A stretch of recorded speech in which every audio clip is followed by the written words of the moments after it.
बिस्मिल्लाहिर्रहमानिर्रहीम। bslearning.com की online English learning classes के सिलसिले में आज हम आपको जिस चीज़ के बारे में बताएंगे वो है stress and unstress and number of syllables. Stress and unstress के बारे में बताएंगे और सिलेबल्स क्या चीज़ है, स्ट्रेस एंड अनस्ट्रेस क्या चीज़ है।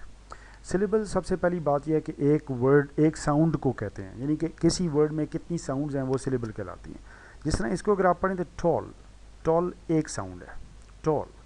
ये हैप्पी टू साउंड हैं, देखें यहाँ पे देखा गया है हैप्पी, अलग किया गया है। बहुत सी डिक्शनरीज़ में भी ऐसा किया जाता है, दरमियान में छोटा सा हाइफन होता है, उससे मतलब ये होता है कि कितनी सिलेबल्स वहाँ पे पाए जाते हैं। जैसे हैप्पी टू साउंड्स हैं, टू सिलेबल्स यहाँ पे पाए जाएंगे। हैब्रिडीज, हैब्रिडीज, ये देखें यहाँ पे किया गया हैब्रिडीज, ये जिसे कहते हैं तीन सिलेबल्स यहाँ पाए जाते हैं। इस तरह सोफिस्टिकेट, फोर सिलेबल्स हैं, सोफिस्टिकेट। इस तरह सोफिस्टिकेटेड, सोफिस्टिकेटेड, तो ये इसमें 5 सिलेबल्स हैं। मतलब ये कि एक लफ्ज़ में कितनी आवाज़ें हैं उसको हम कहेंगे सिलेबल। एक आवाज़ को सिलेबल कहा जाता है। हमेशा याद रखें कि सिलेबल से ही हम चीज़ों को सही तरह प्रोनाउंस करते हैं। इससे पहले आपको मैंने स्ट्रेस अनस्ट्रेस इससे पहले आपको प्रोनाउंसिएशन के बारे में बताया गया है। अब अगर देखें ये एक लफ्ज़ है, एक नाम है सुकरात, जिसे हम उर्दू में कहते हैं, इसको पढ़ा जाता है सोक्रेटिस।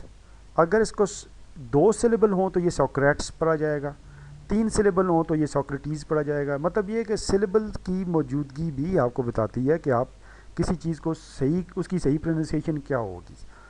तो मतलब ये कि आपको डिक्शनरी में भी, बहुत सी डिक्शनरीज में, इंसाइक्लोपीडियाज़ में भी इवन कि आपको यहाँ पे ये दरमियान में छोटा सा हाइफन दिए गए होंगे, इसका मतलब है ये इतने सिलेबल्स हैं 1 2 3, तो इसको आपने सोक्रेटिस पढ़ना चाहिए, ये 3 सिलेबल्स हैं। सोक्रेट्स नहीं पढ़ना चाहिए, 2 सिलेबल्स नहीं है इसमें।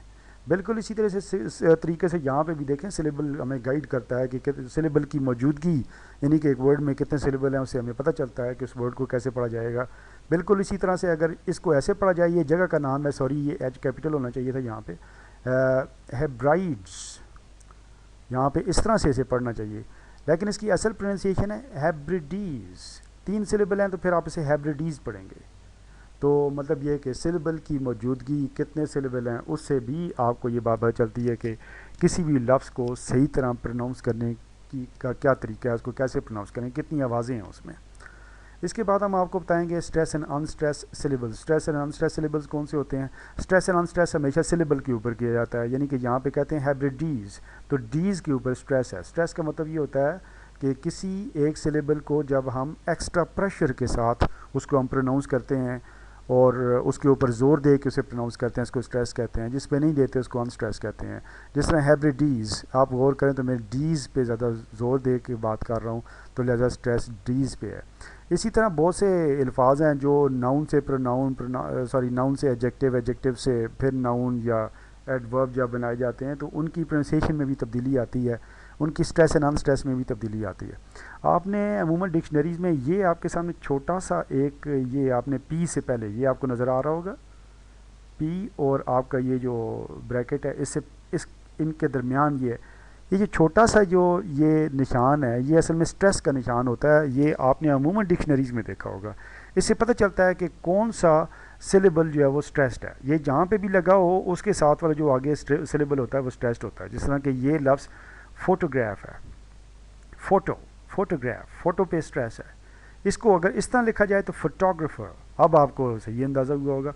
टॉग पे स्ट्रेस है, टॉग के साथ ये लगा हुआ है ना, तो टॉग स्ट्रेस्ड है।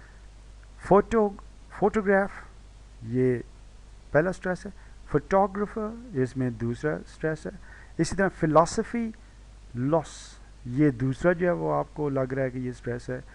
इसी तरह फ़िलोसॉफ़िकल, इसमें सर्फ, ये आपको तीसरा सिलेबल स्ट्रेस है। यानी कि जब हम ज़ोर दे के किसी भी सिलेबल को प्रोनाउंस करते हैं वो स्ट्रेस्ड होता है, जो ज़ोर दे के नहीं प्रोनाउंस करते वो अनस्ट्रेस होता है। अनस्ट्रेस और स्ट्रेस से भी, और इसके बाद जब वो नंबर ऑफ़ सिलेबल से भी पता चलता है कि किसी वर्ड को कैसे प्रोनाउंस किया जाना चाहिए। Thank you very much.